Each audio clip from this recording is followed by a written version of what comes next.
सागर एक बहुत गरीब और भोला भाला लड़का था जो एक अमीर व्यापारी अमीचंद के यहाँ काम करता था। अमीचंद का काम था मछलियों को नदी तालाब से पकड़वाना और उन्हें बाजार में बिकवाना। उसके यहाँ कई नौकर काम करते थे। आज सागर तालाब में मछली पकड़ने गया था। जब मछली पकड़ी जा रही थी तभी एक मछली उसके चैनल को सब्सक्राइब करो, घंटा बजाओ, घंटा चलते जाल में फंसी जो बहुत चमकीले रंगों वाली और सुंदर थी। उसने ऐसी मछली आज तक नहीं देखी थी। जैसे ही वह मछली जाल में फंसी तो वह बोली, मुझे जाल से बाहर निकाल दो और मुझे तुम नदी में पहुंचा दो। सागर तो मछली को बोलते हुए देखकर दंग रह गया। हैं? क्या तुम कोई जादूगरनी हो? मैंने तो आज तक ऐसी कोई मछली नहीं देखी जो बोलती हो। हाँ, मैं जादुई मछली हूँ। मैं एक मायावी तांत्रिक के जादू से मछली बनी हुई हूँ। मैं जल परियों की रानी हूँ। मुझे इस तालाब में मछली बनाकर कैद किया है। अगर मुझे तुम नदी में पहुंचा दोगे तो उसका जादू टूट जाएगा, लेकिन मुझे एक निश्चित समय तक मछली बनकर रहना होगा। तुम मुझे अपने साथ ले चलो, वहां मुझे अपने साथ रखना। मैं जब कहूँ तो मुझे नदी में या समुद्र में छोड़ देना। सागर ने इधर उधर देखा तो उसे एक मटका दिखाई दिया। उसने घड़े में पानी भरा और उस मछली को उस पानी में डाल दिया। वह मजे से पानी में तैरने लगी। सागर ने कहा, तुम इस मटके में आराम करो, तब तक मैं अपना काम पूरा कर लेता हूँ। उसके बाद मैं तुम्हें अपने साथ ले चलूंगा। उसने मटके को झाड़ी में छिपा दिया। उसे डर था कि कोई उस मछली को अगर देख लेगा तो उससे छीन लेगा और बाजार में बड़ी कीमत पर बेच देगा, क्योंकि यह मछली तो अद्भुत थी और आज तक उसने ऐसी मछली नहीं देखी थी। वह मछली पकड़ने का काम करने लगा। दोपहर तक उसका काम पूरा हो गया। उसके बाद मछलियां बाजार में बिकने के लिए चली गई। सागर अपने घर की ओर चला गया और घड़े को अपने घर ले आया। सागर बहुत खुश था। उसे वह मछली बहुत अच्छी लग रही थी। मछली रानी, तू कितनी सुंदर है। अब तू कहीं मत जाना। उस मछली से तेज रंग की रोशनी फूट रही थी जिससे वह जगमगा रही थी। रात के समय तो वह और भी सुंदर लग रही थी। सागर उसे निहारता रहा और उसके बाद वह सो गया। आधी रात को वह झटके से जागा और उठ बैठा। उसे कोई आवाज सुनाई दे रही थी। उसने इधर उधर देखा तो उसे कोई दिखाई नहीं दिया। सागर डर गया। वह जोर से बोला, कौन है? मुझे इस मटके से निकालो, मेरा दम घुट रहा है। मुझे इस मटके से निकालो। यह बात सुनकर वह चौंक गया। इधर उधर देखने लगा। जब नींद के असर से बाहर आया तो उसे ध्यान आया, अरे, मुझे तो याद ही नहीं रहा। ये मछली घड़े में है, लेकिन उसमें तो पानी है। फिर इसका दम क्यों घुट रहा है? वह मटके के पास गया तो उसने देखा मछली पहले से बहुत ज्यादा बड़ी हो गई थी और मटके में आ ही नहीं रही थी। वह परेशानी में इधर उधर उछल रही थी। मेरा दम घुट रहा है। मुझे इस मटके से निकालो और मुझे बड़े से टैंक में डालो। मेरे यहाँ टैंक कहाँ है? मैं तो झोपड़ी में रहता हूँ। मछली के मुंह से एक जगमगाती हीरे की अंगूठी निकली। इस अंगूठी को पहनो और कहो, जल्दी से मछली के लिए टैंक वाला घर बन जाए। सागर ने अंगूठी को पहन लिया और बोला, मछली के लिए टैंक वाला अच्छा सा घर बन जाए। तुरंत ही वहां पर एक आलीशान मकान बन गया और उसमें एक बड़ा सा टैंक रखा था। सागर ने उस टैंक में मछली को डाल दिया। अब सागर के मकान को देखकर लोगों की तो आंखें चकाचौंध होने लगी। कुछ दिन बीत गए। एक दिन मछली फिर से चिल्लाने लगी, मुझे टैंक से निकाल लो। मुझे यहाँ अच्छा नहीं लग रहा है। मेरा दम घुट रहा है। मैं बड़ी जगह में रहना चाहती हूँ। सागर यह देखकर दंग था कि वह मछली और भी ज्यादा बड़ी हो गई थी। तुम अंगूठी पहन लो और बोलो कि मुझे बहुत बड़ा स्विमिंग पूल वाला महल चाहिए। सागर ने यही कहा। अब सागर के पास अंगूठी के द्वारा महल बनकर तैयार हो गया था। वह तो बहुत अमीर बन गया था। एक दिन फिर से रात में वह मछली चिल्लाने लगी, मुझे यहाँ से निकालो, अब मुझे जाकर नदी में डाल दो। सागर दौड़कर मछली के पास गया और बोला, अब तो तुम बहुत बड़े स्विमिंग पूल में आराम से हो, फिर क्यों चिल्ला रही हो? मछली बोली, मैंने तुमसे कहा था ना, जब मैं कहूँ तो मुझे नदी में पहुंचा देना। अब वह समय आ गया है। तुम अंगूठी से कहो कि मुझे जादुई तलवार चाहिए। मुझे जादुई तलवार चाहिए। सागर के हाथों में जादुई तलवार आ गई। मछली बोली, इस अंगूठी से मुझे छुओ तो मैं फिर से छोटी बन जाऊंगी। तब तुम मुझे लेकर आसानी में नदी पर जा सकते हो, और तुम मुझे लेकर नदी में जाओगे ना, तो वह तांत्रिक तुम्हें रोकने की कोशिश जरूर करेगा, जिससे मैं नदी में ना पहुंच पाऊं। तब तुम इस तलवार से उसको मार डालना। सागर ने ऐसा ही किया। सागर ने अंगूठी को लेकर जैसे ही मछली को छुआ, मछली फिर से छोटी हो गई, जिससे सागर उसे बड़ी आसानी से फिर से मटके में लेकर चला। तलवार को उसने अपनी कमर में बांध लिया था। जैसे ही वह गांव के बाहर आया, एक कड़कदार आवाज गूंजी, रुक जाओ, तुम इस मछली को लेकर ऐसे नहीं जा सकते। सागर ने देखा वह एक भयानक तांत्रिक था। सागर डर गया। तभी तांत्रिक ने सागर पर हमला कर दिया। मटके से मछली की आवाज आई, डरो मत सागर, डटकर मुकाबला करो, नहीं तो यह तुमको मार देगा। इस बीच में सागर का मटका दूर जा गिरा। मटका फूट गया। तांत्रिक ने सागर को जोरदार घूंसा मारा। मारो सागर मारो, देर क्यों कर रहे हो? अब सागर को तलवार का ध्यान आया। सागर ने तलवार को घुमाकर मारा तो तांत्रिक वहीं मर गया। सागर ने मटके के टूटे हुए टुकड़े में मछली को रखा और उसे ले जाकर नदी में छोड़ दिया। इतने दिन मछली के साथ रहते हुए सागर को उससे बहुत लगाव हो गया था। उससे दूर होते हुए उसे दुख लगने लगा था। सागर रोने लगा। यह देखकर मछली बोली, सागर, तुम बहुत अच्छे लड़के हो, तुम रोते क्यों हो? अंगूठी तुम्हारे पास है। जब तुम पर कोई मुसीबत आए या तुम्हें किसी चीज की परेशानी हो, तो तुम उस अंगूठी से वही चीज मांग लेना जिसकी तुम्हें जरूरत हो। तुम पर कोई मुसीबत आए तो उसके लिए तुम्हारे पास तलवार है। इस तलवार से दुश्मन का सफाया हो जाएगा। जब भी तुमको मेरी याद आए तो तुम यहाँ आ जाना। यहाँ आकर तुम मुझे बुलाओगे तो मैं यहाँ जरूर आऊंगी।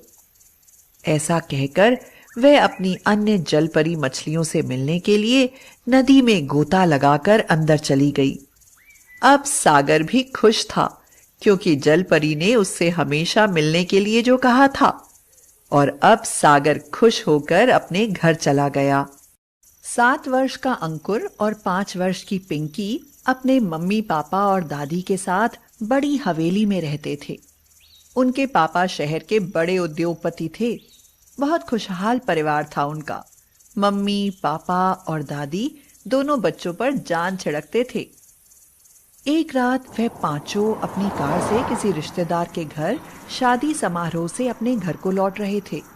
सामने से आ रहे एक तेज रफ्तार ट्रक ने अचानक उनकी कार को जोर से टक्कर मार दी। उस भयानक एक्सीडेंट में आगे की सीट पर बैठे अंकुर और पिंकी के मम्मी पापा वहीं सड़क पर ही दम तोड़ देते हैं। पिछली सीट पर होने के कारण दादी, अंकुर और पिंकी को ज्यादा चोट नहीं आई, लेकिन वो दोनों बिन माँ बाप के यतीम हो चुके थे। भाई भाभी की मौत की खबर सुनते ही गांव से दादी के छोटे बेटे बहू यानी अंकुर पिंकी के चाचा चाची उनके घर पर आ गए। दोनों एक नंबर के कपटी और धूर्त थे।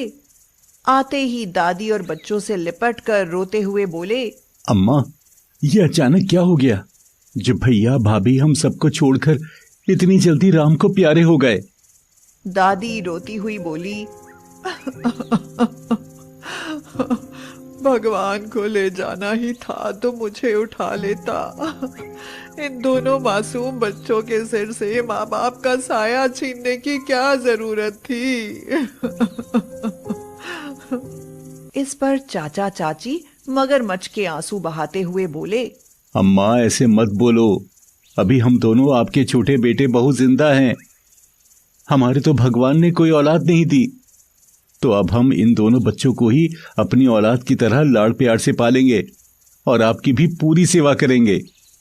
चाची बोली, अम्मा साथ ही साथ भाई साहब का पूरा कारोबार और हवेली भी हम दोनों मिलकर संभाल लेंगे। आप जरा भी चिंता मत करना, आखिर मुसीबत में अपने ही तो अपनों के काम आते हैं ना। कहकर दोनों ने उनके घर में अपना अड्डा जमा लिया। दादी उन दोनों के स्वभाव को कुछ कुछ समझती थी, इसीलिए तो उनके साथ नहीं रहती थी।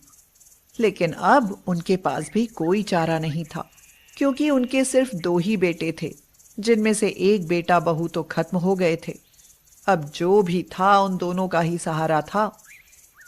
दोनों पति पत्नी ने आते ही हवेली के सबसे अच्छे कमरे में अपना डेरा जमा लिया और घर के नौकरों पर धौंस जमाकर उनके जो दिल में आता वो व्यंजन बनवा बनवा कर खाने लगे।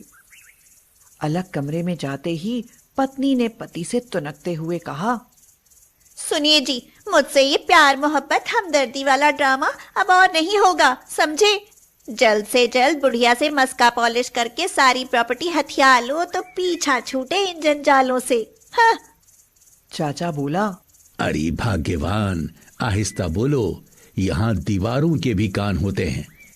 थोड़े दिन अपनी एक्टिंग जारी रहने दो, समझी। फिर दोनों कपटी पति पत्नी नई नई योजनाएं बनाने लगे सारी प्रॉपर्टी हथियाने के लिए। और एक दिन कंपनी के कागजात पर अंगूठा लगाने को कहकर दादी के छोटे बेटे ने सारी प्रॉपर्टी अपने और अपनी पत्नी के नाम पर करवा के सब कुछ हड़प लिया। प्रॉपर्टी हाथ में आते ही पति पत्नी ने अपने असली रंग दिखाने शुरू कर दिए। उन्होंने सारे नौकरों को छुट्टी दे दी और दोनों बच्चों का स्कूल छुड़वाकर अब वो दादी और नन्हे मासूम अंकुर पिंकी से सारे घर के काम करवाते और फिर उन्हें मारपीट भी करते। दादी उनसे कहती, देखो, तुम दोनों जो भी बुरा करना चाहते हो मेरे साथ करो। गलती मैंने की है तुम दोनों आस्तीन के सांपों पर भरोसा करके। इसकी सजा इन दोनों नन्हे मासूमों को तो मत दो।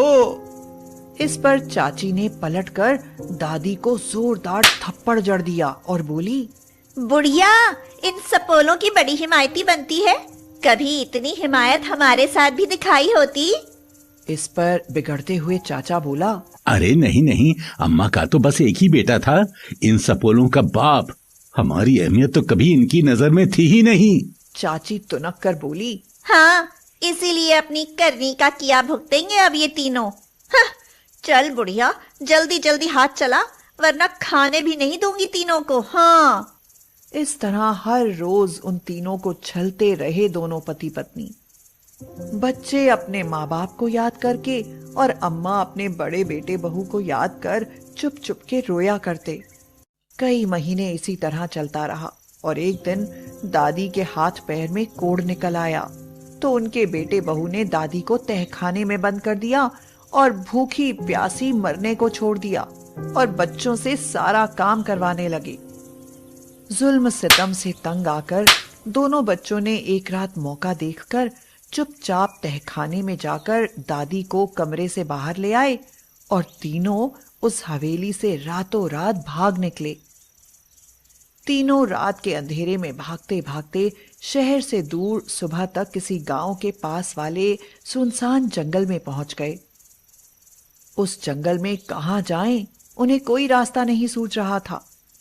तीनों बहुत थक गए थे और दादी का प्यास से गला सूख रहा था।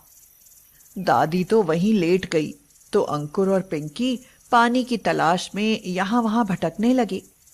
तभी पिंकी की नजर एक पुराने से कुएं पर पड़ी। दोनों दौड़कर कुएं के पास पहुंचे तो कुएं के बाहर उन्हें एक सुनहरी मछली पानी के लिए तड़पती नजर आई। अंकुर और पिंकी ने उस मछली को उठाकर कुएं के पानी में डाल दिया। तभी एक चमत्कार हुआ और उस कुएं से एक बहुत सुंदर परी बाहर निकली। उसने बच्चों से कहा, शुक्रिया बच्चों, तुम दोनों की वजह से मुझे मेरा रूप वापस मिला। मैं पाताल परी हूँ। बहुत वर्ष पहले मैंने यहीं पर तपस्या करने वाले एक ऋषि मुनि जी पर इस कुएं का जल छिड़क कर उनकी तपस्या भंग कर दी थी, जिस वजह से उन्होंने मुझे श्राप देकर मछली बना दिया। मैं तब से जल के पास होकर भी जल के लिए तड़पती रही, और आज तुम मासूम निष्पाप बच्चों की वजह से मुझे उस श्राप से मुक्ति मिली। बच्चों बताओ, तुम लोग इस जंगल में क्या कर रहे हो? तो बच्चों ने रोते रोते सारी बात पाताल परी से बता दी, जिसे सुनकर परी को बहुत दुख हुआ। उसने अपनी छड़ी से कुएं को छुआ तो वह कुआं सोने का बन गया और उसमें सुनहरा पानी लबालब भर गया। तब परी ने बच्चों से कहा, यह जादुई सोने का कुआं है। अब इसका पानी जो भी पिएगा उसे कभी कोई रोग नहीं होगा। वो हमेशा सुंदर और तंदुरुस्त बना रहेगा, और जो कोई इस पानी से स्नान कर लेगा उसकी सारी बीमारियां समाप्त हो जाएंगी। इस कुएं का पानी कभी खत्म नहीं होगा। फिर परी ने बच्चों को एक जादुई छड़ी देते हुए कहा, इससे जो भी मांगोगे यह तुमको देगी और तुम तीनों की हर दम रक्षा करेगी, और अगर इसे कोई चुराने की कोशिश करेगा तो यह उसकी मरम्मत भी करेगी। फिर परी ने अपने जादू से उन तीनों के लिए एक बहुत सुंदर सा घर बनाया। ऐसा कर कर परी वहां से अदृश्य हो गई। अंकुर और पिंकी फटाफट कुएं का पानी अंजलि में लेकर दादी के पास आए और दादी को थोड़ा पानी पिलाया। दादी तो फटाफट उठ बैठी। फिर दादी को कुएं के पास ले जाकर पानी उनके ऊपर छिड़का तो चमत्कार हो गया। दादी का कुष्ठ रोग बिल्कुल ठीक हो गया और वो तीनों उस आलीशान मकान में रहने लगे। उनके आलीशान घर को देखकर पास के गांव वाले भी वहीं आकर बस गए। दादी, अंकुर और पिंकी उस जादुई कुएं के पानी से सबकी बीमारी ठीक करते और जादुई छड़ी से धन मांगकर जरूरतमंद लोगों की मदद किया करते। इस वजह से वह तीनों बहुत लोकप्रिय बन गए और उधर चाचा चाची को उनके किए की सजा मिली। उन दोनों को कोढ़ कुष्ठ रोग हो गया और उस जादुई सोने के कुएं की महिमा सुनकर वो दोनों भी वहां ठीक होने आए। लेकिन जादुई छड़ी उन्हें देखते ही उन दोनों पर इतना बरसी कि चाचा चाची की हड्डी पसली एक हो गई। उन दोनों ने दादी, अंकुर और पिंकी से माफी मांगी तो उन्होंने माफ करके पानी उनके ऊपर छिड़का और वो स्वस्थ हो गए। उसके बाद चाचा चाची ने सारी प्रॉपर्टी अंकुर और पिंकी के नाम कर दी और सच्चे मन से उन दोनों को अपने बच्चे मानने लगे। अब उनका परिवार फिर से पूरा और खुशहाल बन गया था। एक गांव में सूरज अपनी माँ के साथ रहता है। सूरज के पिता की मृत्यु बहुत पहले ही हो गई थी। उसके घर का सारा खर्च उसकी माँ लता दूसरों के घरों में काम करके चलाती है। अब तो उसकी माँ दिन प्रतिदिन बीमार रहने लगी। माँ, आप काम करना बंद कर दो। आप इतना बीमार रहती हैं। बेटा, अगर मैं काम पर नहीं जाऊंगी तो घर का खर्च कैसे चलेगा? हम भूखे मर जाएंगे। माँ, मैं कुछ काम कर लूंगा या तो कहीं मजदूरी कर लूंगा। बेटा, तू अभी बहुत छोटा है, काम कैसे करेगा? और कोई तुझे काम देगा भी नहीं। इतना कहकर सूरज की माँ अपने काम पर चली जाती है। दिन भर वह दूसरों के घरों में काम करती और इधर सूरज दिन भर घर में अकेला रहता। शाम को सूरज की माँ थक हार के घर वापस आती है और सूरज से कहती है, बेटा, मुझे थोड़ा सा पानी पिला दे। अभी लाया माँ। सूरज माँ को पानी देता है। लता सूरज के लिए चटनी और रोटी बनाकर रख देती है। तभी अचानक लता को खून की उल्टियां आना शुरू हो जाती हैं। माँ, माँ, क्या हुआ आपको? अरे, क्या हुआ आपको? लता सूरज का सहारा लेते हुए कहती है, कुछ नहीं बेटा, मैं बिल्कुल ठीक हूँ। पर सूरज लता की एक ना सुनता और दौड़कर गांव के एक डॉक्टर को बुला लाता है। डॉक्टर काफी बुजुर्ग और अनुभवी थे। डॉक्टर साहब देखिए, मेरी माँ को क्या हुआ है, उनको खून की उल्टियां आ रही थी। रुको बेटा, मैं देखता हूँ, तुम परेशान ना हो। डॉक्टर लता को देखते हैं। कुछ समय बाद उनके चेहरे पर गहरे भाव आ जाते हैं और वो सूरज से कहते हैं, बेटा, मैं तुमसे झूठ नहीं बोलूंगा। तुम्हारी माँ को शुरुआती कैंसर है। अगर तुम इसका अभी इलाज करा लो तो तुम्हारी माँ की जान बच सकती है, वरना बहुत देर हो जाएगी। डॉक्टर साहब, ये कैंसर क्या होता है? बेटा, ये एक जानलेवा बीमारी है, तुम इतना समझ लो बस। इतना कहकर डॉक्टर वहां से चले जाते हैं। माँ, आप कल से काम पर नहीं जाएंगी। मैं कल ही काम की तलाश में जाऊंगा और पैसे कमाकर आपका इलाज कराऊंगा। अगले दिन सुबह सूरज काम की तलाश में जाता है। तभी वह एक चाय की दुकान पर काम मांगता है। चाचा, मुझे अपनी दुकान पर कोई काम दो ना, मैं कुछ भी कर दूंगा, कैसा भी काम हो।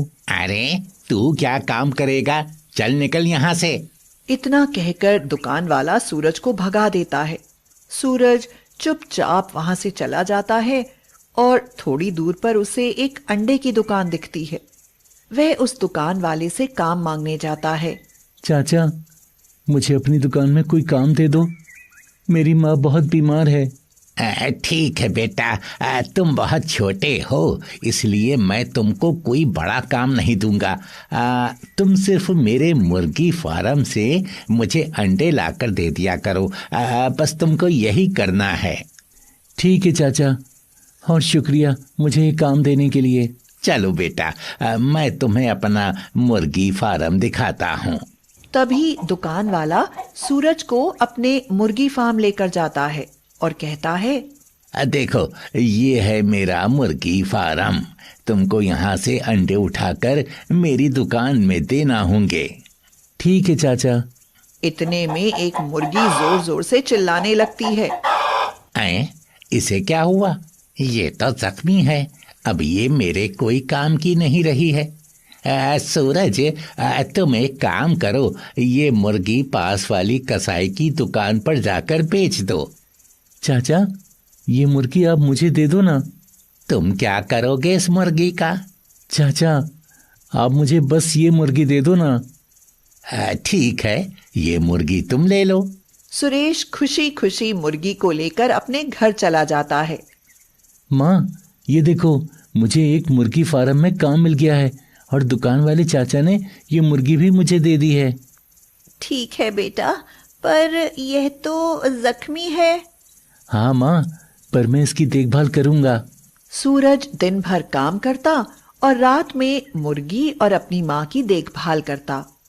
ऐसे ही कुछ दिन बीत गए और मुर्गी बिल्कुल ठीक हो गई, पर लता की तबीयत दिन ब दिन बिगड़ती चली जा रही थी। सूरज के पास पैसे भी नहीं थे जिससे वह अपनी माँ की दवा करवा सके। तभी वह लाला राम के पास कुछ पैसे उधार लेने जाता है। लाला राम बहुत ही चालाक व्यक्ति है। वह सोचता है कि सूरज का घर वह अपने नाम करवा लेगा और उसे कुछ पैसे दे देगा, और उसने ऐसा ही किया। सूरज का घर अपने नाम करवा लिया और उसके बदले में उसे कुछ पैसे दे दिए। सूरज उन पैसों से अपनी माँ का इलाज करवाता है और उसकी माँ की तबीयत में थोड़ा बहुत सुधार आने लगता है।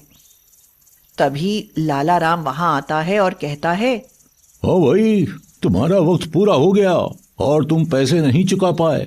अब ये घर मेरा है, निकल जा घर से अपनी माँ को लेकर। वह सुरेश को धक्के देकर घर से बाहर निकाल देता है। ये क्या किया बेटा तुमने? अब हम कहाँ रहेंगे? माँ, ये सब मैंने आपके लिए ही तो किया है। घर तो दोबारा भी आ जाएगा, पर माँ नहीं। इतना कहकर वह अपनी मुर्गी और माँ को लेकर जंगल की ओर चल देता है। थोड़ी दूर चलने पर वह माँ को एक पेड़ के नीचे छांव में बिठा देता है। तभी उसकी मुर्गी जंगल की तरफ भागती चली जाती है और सूरज उसे पकड़ने के लिए उसके पीछे पीछे भागता चला जाता है। मुर्गी जंगल में बैठी एक जख्मी बूढ़ी औरत के पास रुकती है। सूरज भी वहीं रुक जाता है। सूरज जब उस बूढ़ी औरत की ओर देखता है तो अपनेपन के लहजे में उससे कहता है, दादी माँ, क्या हुआ आपको? आपको ये चोट कैसे लग गई? कुछ नहीं बेटा, बस जरा सा पांव फिसल गया था। सूरज उनके जख्मों को साफ करता है और आसपास के पेड़ों से पत्तियों को तोड़कर उनका औषधि के रूप में प्रयोग करके उस बूढ़ी औरत की मदद करता है। बूढ़ी औरत सूरज के इस प्रेम भाव से बहुत प्रसन्न हो जाती हैं और उससे पूछती हैं, बेटा, तुम इस घने जंगल में अकेले क्या कर रहे हो? दादी माँ, मैं अकेला नहीं हूँ। यहाँ से कुछ दूरी पर मेरी माँ एक पेड़ के नीचे विश्राम कर रही हैं और हम घर की तलाश में घूम रहे हैं। गांव के एक लालची व्यक्ति ने मेरा घर भी छीन लिया। अब हम कहाँ जाएं? तभी बूढ़ी औरत उस मुर्गी को अपने हाथ में उठाकर कुछ मंत्र पढ़ती हैं। कुछ देर बाद वह मुर्गी सूरज के हाथ में थमा देती हैं और कहती हैं, अब यह साधारण मुर्गी नहीं रही। अब तुम जो मांगोगे ना, यह तुमको वह दे देगी। शुक्रिया दादी माँ। सूरज अपने गांव में वापस जाता है और मुर्गी को जमीन पर रखकर एक घर मांगता है। तभी वह मुर्गी एक मुर्गी घर में बदल जाती है। सूरज अपनी माँ को उस घर में लेकर जाता है और कहता है, माँ, आप यहाँ बैठो, मैं भी आया। सूरज बाहर जाकर मुर्गी से खाने के लिए कुछ मांगता है। फिर वह अंदर आकर देखता है कि उसकी माँ के सामने अच्छे अच्छे पकवान रखे हैं। वह अपनी माँ को खाना खिलाता है और तभी उसकी माँ की तबीयत अचानक खराब हो जाती है। सूरज जल्दी से गांव में जाकर डॉक्टर को बुलाकर लाता है। बेटा, तुम्हारी माँ के पास समय कम है। अगर अभी तुमने इनका इलाज नहीं करवाया तो इनकी जान जा सकती है। हो सके तो जल्द से जल्द पैसों का इंतजाम कर लो और अपनी माँ का इलाज करवा लो।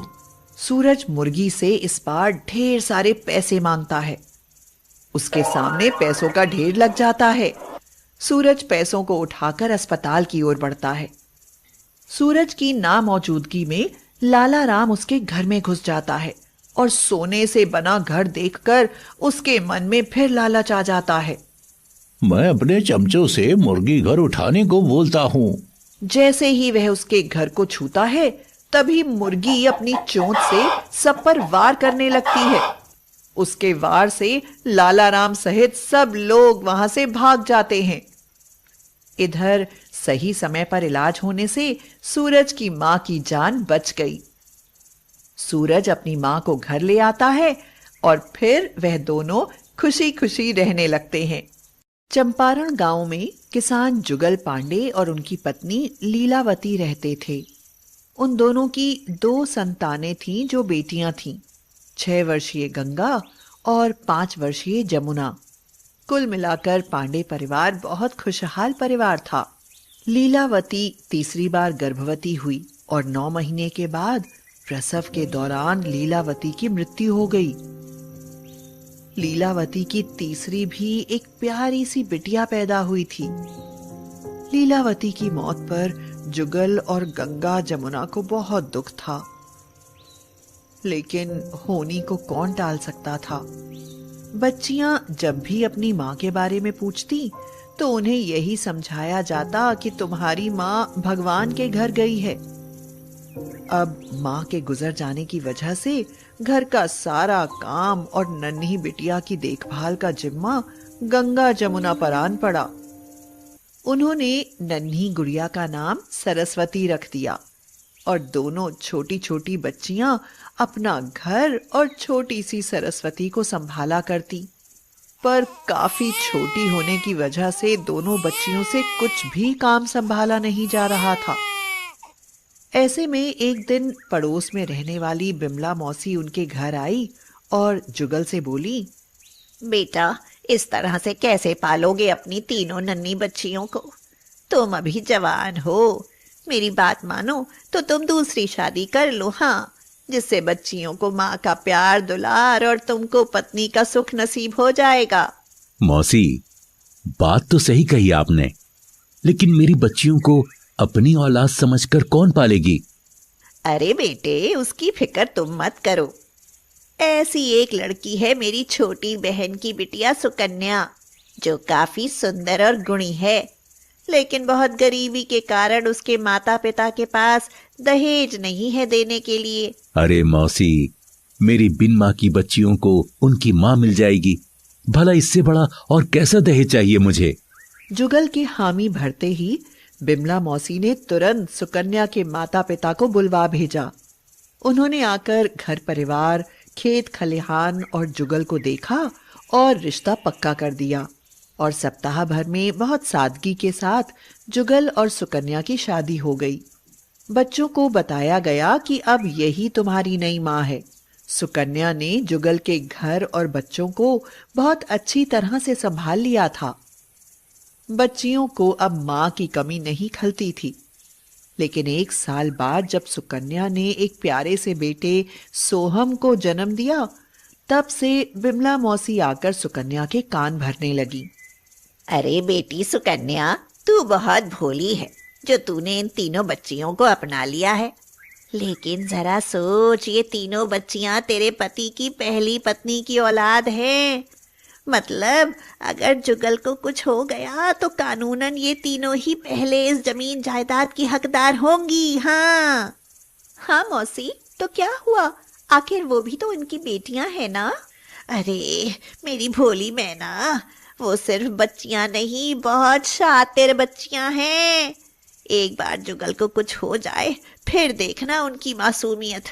अरे मुफ्त में अपनी परवरिश और घर का सारा काम तुझसे करवा रही हैं, और बड़ी होकर सबसे पहले तुझे और तेरे बेटे नन्हे सोहम को ही घर से धक्के देकर निकाल डालेंगी, देख लेना। हाँ।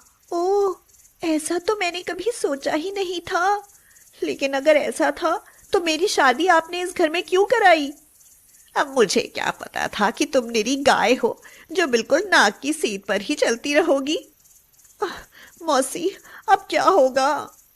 होगा कुछ नहीं, बस तुम इन तीनों पर ऐसे ऐसे जुल्म करो कि ये तीनों तंग आकर घर से भाग जाएं और कभी लौटकर वापस ना आए। हाँ। ओह, अच्छा मौसी, ठीक है, ऐसा ही करूंगी। उसके बाद सुकन्या ने तीनों बच्चियों पर तरह तरह के जुल्म करने शुरू कर दिए। जुगल जब तक घर पर होते तब तक वह शांत रहती। फिर जुगल के जाते ही सुकन्या गंगा और जमुना से घर के काम करवाती, उन्हें बात बात पर गालियां देती और मारपीट करती। दोपहर में उन्हें खाना भी नहीं देती। छोटी सरस्वती को तो दूध भी नहीं देती, और जब वह रोती तो उसे भी मारती रहती और बात बात पर घर से निकल जाने को कहती। बच्चियों को इतना डराया गया था कि वो अपने पिता से भी कुछ नहीं बता पाती थी। ऐसे में एक दिन बिमला मौसी के पास जाकर बच्चियों ने रोते रोते सब बताया तो धूर्त मौसी बोली, ओह प्यारी बच्चियां, ये तो बहुत ही बुरा हुआ तुम्हारे साथ। तुम तीनों ऐसा करो, तुम ना अपनी असली माँ के घर चली जाओ, वहां तुमको कोई कुछ नहीं कहेगा। इस पर बच्चियां बोली, हमें माँ के घर का पता नहीं मालूम। ओ प्यारी बच्चियों, तुम्हारी माँ भगवान के घर रहती है, और भगवान का घर इस गांव से बहुत दूर सीधे चले जाने पर एक जंगल में है। तुम ऐसा करो, रात के समय चुपचाप घर से निकल जाओ, वरना वो सौतेली माँ तुम्हें जाने नहीं देगी। बच्चियों ने उस मौसी की बात मानी और आधी रात के समय तीनों घर का दरवाजा खोलकर चुपके से बाहर निकल आई, और तीनों चलती चलती सुबह तक गांव से बहुत दूर एक जंगल में पहुंच गई और वहां जाकर पुकारने लगी, माँ माँ माँ माँ। उन्हें बहुत प्यास और भूख भी लगी थी। उनकी बुरी हालत देख और पुकार सुनकर वन देवी उनकी माँ के रूप में प्रकट हुई। बच्चियों को स्वादिष्ट भोजन खिलाया और उनसे सारी बात पूछी और उन्हें समझाया, देखो प्यारे बच्चों, इस तरह से अपने घर से बिन बताए नहीं भागना चाहिए। मैं तो तुम्हारे साथ वापस नहीं आ सकती, लेकिन मैं हमेशा तुम्हारे आसपास रहूंगी। पर तुम अपने पिताजी को छोड़ आए हो, यह बहुत गलत बात है। वो तुमसे बहुत प्यार करते हैं ना, इसलिए ऐसा दोबारा कभी मत करना। फिर वन देवी ने एक जादुई आईना गंगा के हाथ में देते हुए कहा, मेरी बच्चियों, ये जादुई आईना तुम्हारी हर समस्या का समाधान करेगा। बस तुम इसे अपने घर की दीवार पर टांग देना। बाकी जब भी तुम्हें अपनी इस माँ की याद आए तो इस आईने में देख लेना, तुम्हें मैं दिखाई दूंगी। अच्छा, अब तुम अपनी आंखें बंद करो। जब गंगा, जमुना, सरस्वती ने अपनी आंखें बंद करके खोली तो उन तीनों ने अपने आप को चंपारण गांव के अपने मकान के द्वार पर पाया, जहां उनके पापा बेहाल से बैठे उनकी प्रतीक्षा कर रहे थे। जैसे ही तीनों बच्चियों पर उनकी नजर पड़ी, वो दौड़कर उनके पास आए और तीनों को गले से लगाकर बोले, मेरी नन्ही राजकुमारियों, तुम बिन बताए कहाँ चली गई थी? पता है, मैं तुम तीनों को पूरे गांव में ढूंढ कर आया हूँ। दोबारा कभी ऐसा मत करना, समझी?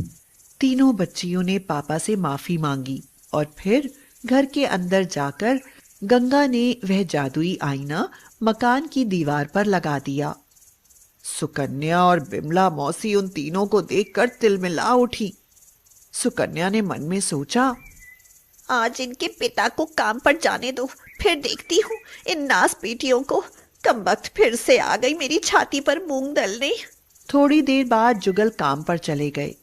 तब सुकन्या गुस्से से चीखी, तुम लोग जब घर से भाग चुकी थी तो वापस क्यों आ गई? रुको, अब भी तुम्हारी मरम्मत करती हूँ। कहकर जैसे ही सुकन्या ने लकड़ी का डंडा उठाया तो सामने दीवार पर टंगे आईने से दो हाथ बाहर निकले और उन्होंने सोफा पर खेल रहे सुकन्या के बेटे सोहम को उठाया और आईने के अंदर ले गए। यह देख सुकन्या डंडा फेंक कर उस आईने की तरफ दौड़ी और बोली, कौन हो तुम? मेरा बच्चा वापस दो। सोहम, हाय मेरा बच्चा।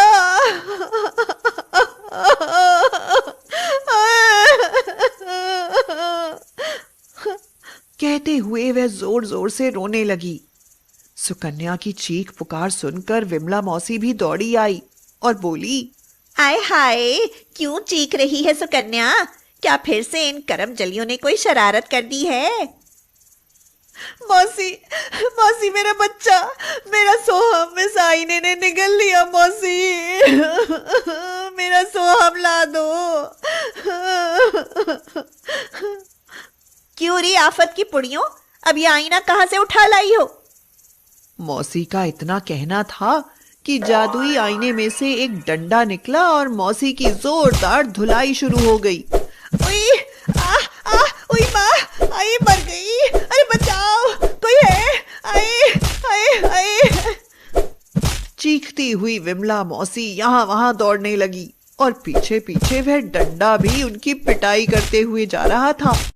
आईने में से एक आवाज गूंजी, मौसी, तू दूसरों के मासूम बच्चों पर इतना जलती कुड़ती है और बुरा सोचती है ना, इसीलिए भगवान ने तुझे कभी औलाद का सुख नहीं दिया और ना ही कभी देगा। कहते हुए डंडे और बरसने लगे मौसी पर। मौसी तो डर कर माफी मांगती हुई बोली, मुझे माफ कर दो। हाय, मेरी तो मति भ्रष्ट हो गई थी। जो सुकन्या को अनाप शनाप भड़काया मैंने। ओए, अम्मा छोड़ दो। अरे भगवान, मार डाला। हाय, हाय। यह देख सुकन्या रोती हुई बोली, मेरा बच्चा मुझे लौटा दो। मुझसे गलती हुई जो मैं बिमला मौसी की बातों में आ गई और इन बिन माँ की बच्चियों पर अत्याचार किए। भगवान के लिए मुझे माफ कर दो, मुझे माफ कर दो। कहकर सुकन्या तीनों बच्चियों से माफी मांगने लगी। बच्चियां बोली, माँ, हमारे नन्हे सोहम भैया को छोड़ दो माँ। यह देख सुकन्या की आंखें खुल गई। तभी आईने में से दो हाथ बाहर निकले जिनमें नन्हा सोहम खेल रहा था। आवाज फिर से गूंजी, देख सुकन्या, तुम्हारा बच्चा पल भर को जुदा हुआ तो तुम्हें कितनी तकलीफ हो रही है ना। वैसे ही ये तीनों मेरी बच्चियां हैं, तो सोचो मुझे कितनी तकलीफ हो रही होगी इन पर तुम्हारे अत्याचार देखकर। यह सुन सुकन्या और बिमला मौसी ने कान पकड़कर वादा किया, आइंदा कभी भी किसी के साथ बुरा सलूक नहीं करूंगी और तीनों बच्चियां गंगा, जमुना, सरस्वती को अपने बच्चे सोहम के बराबर प्यार करूंगी। बस फिर क्या था, उस दिन के बाद गंगा, जमुना, सरस्वती की सारी तकलीफें खत्म हो गईं और उन्हें माँ बाप दोनों का भरपूर प्यार मिलता रहा। चैनल को सब्सक्राइब करो, घंटा बजाओ, घंटा। चलते हैं। एक्साइटिंग जिंदगी की शुरुआत धमाके के साथ नहीं बल्कि एक मामूली सुबह के साथ हुई। आज तो मैं डैशिंग लग रही हूँ, क्या कहती है? मैं कहती हूँ आज भी बस के पीछे भागना पड़ेगा। टाइम देख। अरे बाप रे, चल चल। निशा, ये कपड़े पहनकर बाहर जा रही हो? मिलिए निशा के पापा से। बाहर से सख्त और अंदर से भी सख्त। ये कपड़े ठीक नहीं हैं, जाओ बदल लो। प्लीज पापा, ये ठीक ही तो है। तू हर बात पे बहस करने। उफ निशा, सुबह सुबह ही शुरू। चल कॉलेज के लिए निकल। और वो थी निशा की मम्मी, एकदम स्वीटू। हमारी निशा तो उनकी फेवरेट है, उनकी गुड गर्ल।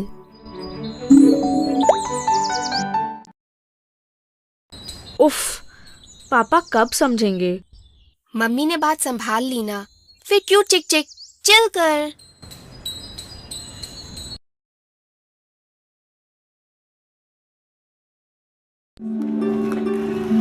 मैं सुबह का ड्रामा और नया वीडियो पक्का अपनी साइट पे डालूंगी। तू राइटर, मैं ज्योतिष।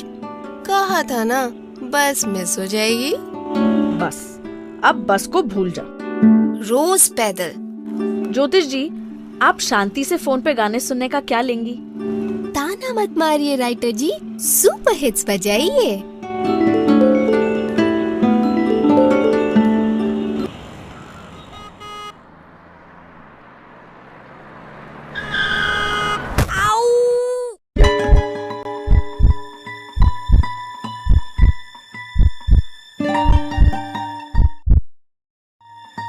सॉरी, तुम ठीक तो हो? मैं यही नजदीकी हॉस्पिटल में डॉक्टर हूँ। मैं अभी तुम्हें चेकअप के लिए ले जाती हूँ। चलो।